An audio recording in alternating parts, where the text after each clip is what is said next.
Good morning class. देखिए simple interest का ये 12वां वीडियो है। इससे पहले इस चैनल पे 11 वीडियो अपलोड हो चुके हैं छोटे छोटे। आप लोग उन वीडियो को देख लीजिएगा। आप देखिए इस वीडियो में जो हम लोग आगे क्वेश्चन डिस्कस करेंगे, पहला क्वेश्चन क्या है, मूलधन 1400 रुपये पर साधारण ब्याज। मूलधन 1400 रुपये पर साधारण ब्याज, मूलधन 1000 रुपये पर 5 वर्ष के साधारण ब्याज की अपेक्षा 60 रुपये अधिक है, तो प्रतिवर्ष ब्याज दर क्या होगी। तो इसका मतलब क्या है, रेट ऑफ इंटरेस्ट दोनों ही कंडीशन में सेम है, यानी सेम रेट परसेंट पे 1400 रुपये पर 5 वर्ष का जो साधारण ब्याज है, उसी रेट परसेंट पे 1000 रुपये पर जो 5 वर्ष का साधारण ब्याज है, उन दोनों का डिफरेंस कितना है, 60 रुपये। तो बताओ 1400 रुपये पर मान लीजिए रेट परसेंट R% है, 5 वर्ष का ब्याज, मूलधन गुणे दर गुणे समय बेटा 100 माइनस 1000 रुपये पर R% की दर से 5 वर्ष के साधारण ब्याज का अंतर कितना है, 60 रुपये। दो जीरो कैंसिल हो जाएंगे, यहाँ दो जीरो कैंसिल हो जाएंगे। 14×5 70R माइनस 10×5 50R बराबर कितना आ जाएगा, 60 आ जाएगा। तो 70 से 50 गया, 20R बराबर 60। तो R बराबर कितना आ जाएगा, 3 आ जाएगा। तो रेट परसेंट क्या हो जाएगी, ब्याज की दर हो जाएगी 3%। आशा करते हैं आप लोग क्लियर हो गया होगा। बढ़ते हैं हम लोग अगले क्वेश्चन पे। 1400 रुपये पर R% दर से 5 वर्ष का ब्याज और 1000 रुपये पर 5% दर से 1000 रुपये पर R% दर से 5 वर्ष के ब्याज का अंतर कितना है, 60 है। सोल्व करने पे R की वैल्यू कितनी आ गई, 3। तो ब्याज की दर कितनी हो गई, 3% हो गई। बढ़ते हैं हम लोग अगले क्वेश्चन पे।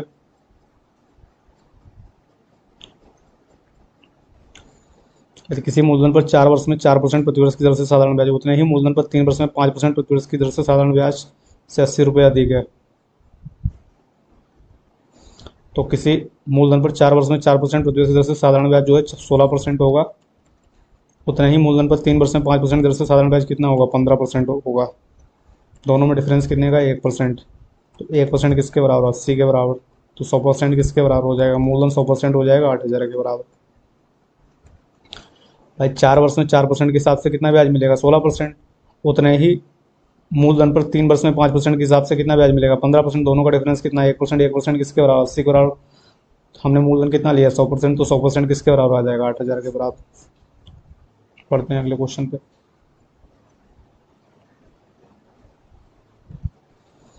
यानी 5000 रुपये एनसीसी में, एनएससी में और 2% प्रतिवर्ष की दर से और 2000 रुपये म्यूचुअल फंड में 4% प्रतिवर्ष की दर से निवेश किए। निवेश की कुल धनराशि पर ब्याज ज्ञात कीजिए। तो 5000 रुपये एनएससी में, तो 5000 का 2% कितना ब्याज मिलेगा, 100 रुपये मिलेगा। तो 2000 रुपये म्यूचुअल फंड में, 2000 पर 4% के हिसाब से कितना ब्याज मिलेगा, 80 रुपये मिलेगा। तो हमें बताइए दोनों 5000 पर 2000 पे कितना, 7000 पे ब्याज मिल रहा है 180 रुपये।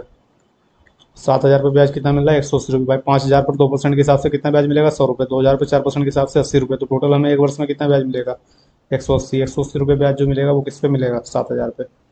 180/7000 गुणे 100%, 18/7%। 2/4/7%। तो कुल धनराशि पर ब्याज दर क्या हो गई, 2/4/7%। आशा करते हैं आप लोगों को क्लियर हो गया। तो कुल धनराशि पर जो ब्याज दर है वो कितनी हो गई, 2/4/7%। तो निवेश की कुल धनराशि पर जो ब्याज दर है वो 2/4/7% है। बढ़ते हैं हम लोग अगले क्वेश्चन पे।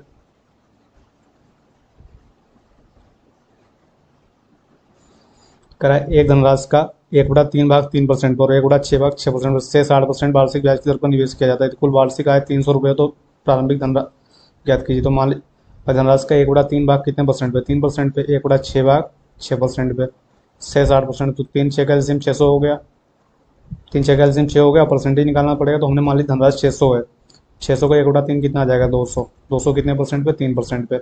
600 का 1/6 कितना हो गया, 100। ये कितने परसेंट पे, 6% पे। शेष भाग कितना बचा, 300। ये कितने परसेंट पे, 8% पे। तो 600 का 1/3 भाग 200 जो है 3% पे है। 600 का 1/6 भाग 100 जो है 6% पे। शेष कितना बचा, 300 कितने परसेंट पे, 8%। तो 200 का 3% कितना, 6 आएगा। 100 का 6% 6 आएगा। 300 का 8% 24 आएगा। हमारे हिसाब से 24 6 30 6 36 आए हुई। क्वेश्चन में कितनी है, 300। तो 36 की वैल्यू 300, तो 1 की वैल्यू 300/36। हमने मूलधन कितना लिया, 600 लिया। तो 600 की वैल्यू क्या आ जाएगी, 300/36 गुणे 600। 6 से डिवाइड करेंगे 6 बार, ये 100 बार। 6 से डिवाइड करेंगे 50 बार, 50 गुणे 100 5000। ठीक है। तो हमारे हिसाब से प्रारंभिक धनराशि कितनी हो गई, 5000। आशा करते हैं क्लियर हो गया भाई। हमने धनराशि कितनी ले ली 600, 600 का 1/3 200 कितने परसेंट पे 3% पे, 600 का 1/600 कितने पे 6% पे, शेष कितना बचा 300 कितने परसेंट पे 8% पे, 200 का 3% 6, 300 का 6% 6, 300 का 8% 24। तो हमारे हिसाब से टोटल धनराशि कितनी हुई 36। क्वेश्चन में कितनी 300, तो एक 300/36 600 300/36 गुणे 600 5000। ठीक है, तो धनराशि कितनी हो गई 5000 रुपये हो गई।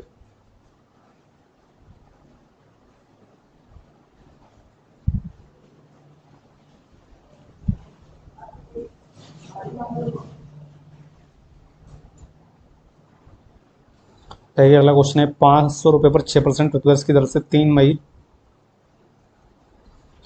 से 15 जुलाई तक उसी वर्ष में साधारण ब्याज कितना होगा। तो 3 मई से 15 जुलाई, 3 मई के बाद में बताओ मई में कितने दिन रहेगा 28, जून में 30, जुलाई में 15, 30 28 58 15 73 दिन, यानी 73 दिन का मतलब क्या हुआ, एक वर्ष में 365 दिन होते, 73 दिन में कितना वर्ष हो जाएगा 1/5 वर्ष हो जाएगा भाई। 365 दिन में एक वर्ष बनता है, तो 73 दिन में 73/365 1/5 वर्ष, यानी 500 रुपये पर 6% की दर से 1/5 वर्ष का ब्याज निकालना है।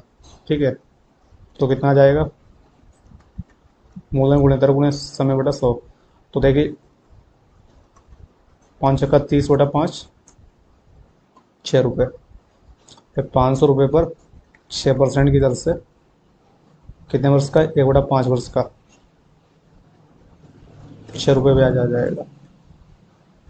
कितना साधारण ब्याज प्राप्त होगा 6 रुपये। आशा करते हैं आप लोग क्लियर हो गया। बढ़ते हैं अगले क्वेश्चन पे।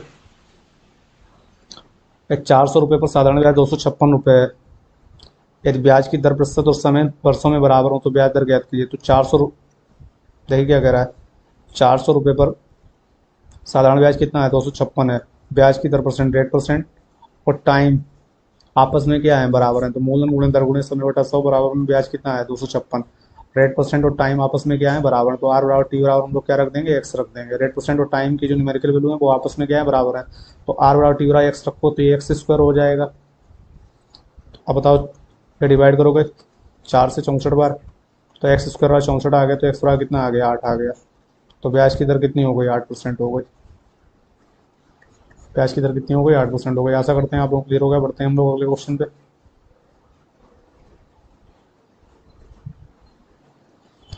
किसी पूंजी पर साधारण ब्याज पूंजी का 4/5 भाग है। यदि ब्याज की दर पर उस समय वर्षों में बराबर, तो आर बराबर टी बराबर हम लोग एक्स ले लें। तो देखिए मूलधन गुणे दर की जगह एक्स और टाइम की जगह भी x/100। जो ब्याज है वो पूंजी का 4/25 है, यानी पी का 4/25, पी से पी को एनसीएल एक्स स्क्वायर क्या आ जाएगा 400/25। 25 सेकंड 25 15 बचा 150 हो गया, 25 का 150, एक्स स्क्वायर 16, तो एक्स बराबर 4। तो ब्याज की दर कितनी हो गई 4% हो गई। ठीक है, ब्याज की दर कितनी हो गई 4% हो गई। आशा करते हैं आप लोगों को क्लियर हो गया। बढ़ते हैं हम लोग अगले क्वेश्चन पे।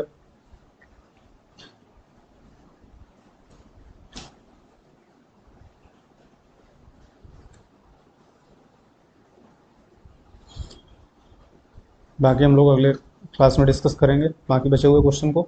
आशा करते हैं आप लोगों को यहाँ तक क्लियर हो गया। थैंक यू सभी स्टूडेंट को।